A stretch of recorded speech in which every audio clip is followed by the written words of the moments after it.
Hello everyone, எல்லோரும் எப்படி இருக்கீங்க? நல்லா இருப்பீங்கன்னு நினைக்கிறேன். இன்றைக்கி நம்ம விலாகில் என்ன பார்க்க போகிறோன்னா, பர்த்டே நடந்துச்சு. அது நைட்டு 12:35 சம்திங் அந்த டைமில் நாங்கள் கேக் கட் பண்ணோம். இந்த கேக்கு தான் வாங்கியிருந்தார் எங்கள் வீட்டுக்காரரு. இதோட ஒரு ரோஸ், ஒரே ஒரு ரோஸ் வச்சு ஒரு பொக்கே அது வாங்கியிருந்தார். நல்லா இருந்துச்சு. இந்த மாதிரி பட்டாசு வெடிக்கிற மாதிரி என் வாழ்க்கையும் இருக்கணும்னு, கலர்ஃபுல்லாக, சந்தோஷமாக, ஆரோக்கியமாக, நல்லா இருக்கணும்னு வேண்டிக்கோங்க. அதுக்கப்புறம் கேக்கு கட் பண்ணிவிட்டு அன்றைக்கி நைட்டு போய் சாப்பிட்டு தூங்கிட்டோம். கொஞ்சம் சர்ப்ரைஸாக தான் இருந்துச்சு எனக்கு. அவர் வாங்குவார், எனக்கே என் மறந்து போயிடுச்சுங்க, பர்த்டேவே மறந்து போயிடுச்சு. அது கடைசியில் பார்த்தீங்கன்னா கேக் வந்ததுக்கப்புறம் தான் ஞாபகமே வந்தது. ஸோ கேக்கெலாம் கட் பண்ணிவிட்டு தூங்க போயாச்சு. அடுத்த நாள் மார்னிங் வந்து டிஃபன் என்ன பண்ணலான்னு யோசித்தோம். சப்பாத்தியும் பன்னீர் கிரேவியும் பண்ணலான்னு இந்த மாதிரி எண்ணெய் ஊற்றி சீரகம் போட்டு வெங்காயம் வெட்டி தக்காளிலாம் வெட்டி டேரெக்டாகவே நான் கடாயிலேயே வெங்காயம் வெட்டி போட்டேன். இப்போது வெங்காயம் வெட்டி வச்சுப்பேன் ரெடியாக. இந்த தடவை டேரெக்டாகவே வெட்டி வச்சுட்டேன். டேரெக்டாக வெங்காயத்தை வெட்டி போட்டு நல்லா வணக்கினேன். நல்லா வணக்கினதுக்கப்புறமா தக்காளியை போட்டேன்.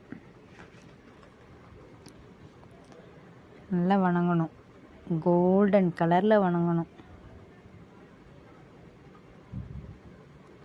அதுக்கப்புறம் தக்காளி அரிஞ்சு டைரெக்டாகவே போட்டேன். அதுக்கப்புறம் பார்த்திங்கன்னா அரைச்சி வச்சேன் பார்த்திங்களா, வெங்காயம், தக்காளி, பூண்டு, இஞ்சி, பச்சை மிளகாய் எல்லாத்தையும் வணக்கணும்.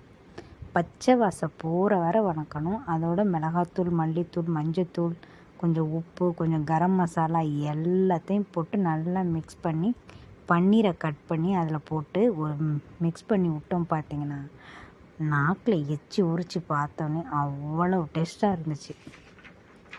என் பொண்ணுங்களுக்கெல்லாம் ரொம்ப பிடிச்சிருந்துச்சு. 2 பொண்ணுங்களுக்குமே பிடிச்சிருந்துச்சு.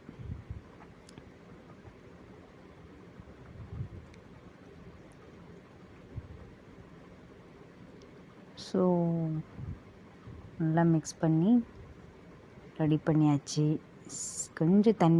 கொஞ்சம் போல் தண்ணி ஊற்றிக்கணும். அடுத்தது சப்பாத்தி போடலாமே, சப்பாத்தி தேய்ச்சி ஒன்று போட்டாச்சு.